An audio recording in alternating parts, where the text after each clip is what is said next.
Hey guys, my name is Nick Woodward and I'm a fifth year PhD student in the gerontology department. Today I want to talk about depressive symptoms measured in rodents, but first let me give you some background about my research.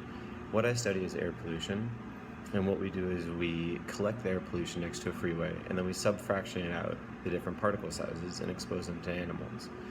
And the idea is to try and see what the effects of air pollution have on behavior and cognition. In order to measure that, we need certain kinds of tests that measure behavior and cognition in the rodents that can recapitulate what we see in the normal population. So one of the things that we see is depression, and so we need a kind of test in rodents that can measure depression. This can be a little difficult, obviously. It's a sort of a nuanced thing, but there's been a few different measurements that have come up that can pretty reliably test if a rodent is depressed or not. So the two tests that I want to talk about today are called tail suspension test and forced swim test. And our main focus is going to be on the forced swim test. So both these tests measure the same thing, and that's the amount of time that the animal is immobile during the trial. And the idea behind it is you put the animal in a very stressful situation and you see how long they fight to get out of the situation before they give up and just remain helpless.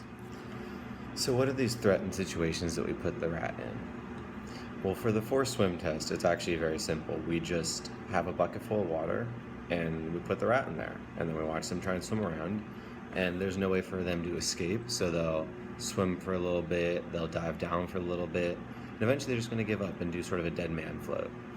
And what we measure is the latency towards that first period of immobility and then the total duration of immobility.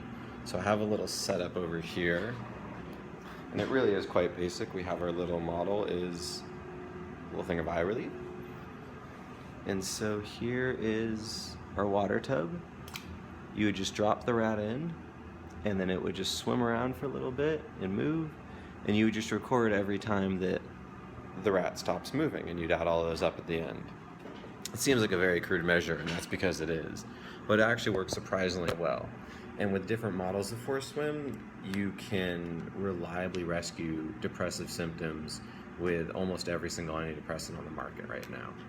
So for tail suspension, it's very similar, except now you're just hanging them by their tail. So you'll have, a wire here, dangle the rat down or the mouse, and you'll tape its tail on, and you'll watch it struggle and try and get free. It's going to try and wiggle out of it or try and crawl back up its tail, and then eventually it's going to give up. And the interesting thing for the tail suspension is that it needs to have a really bright light for it to work, because the rodent has to feel very threatened. If it's dark, they know they have some time. No predator is going to see them dangling there helplessly, and they actually won't behave the same. So those are the two models of depressive symptoms. They're very, very basic, but they're quite reliable, so we use them a lot in the work.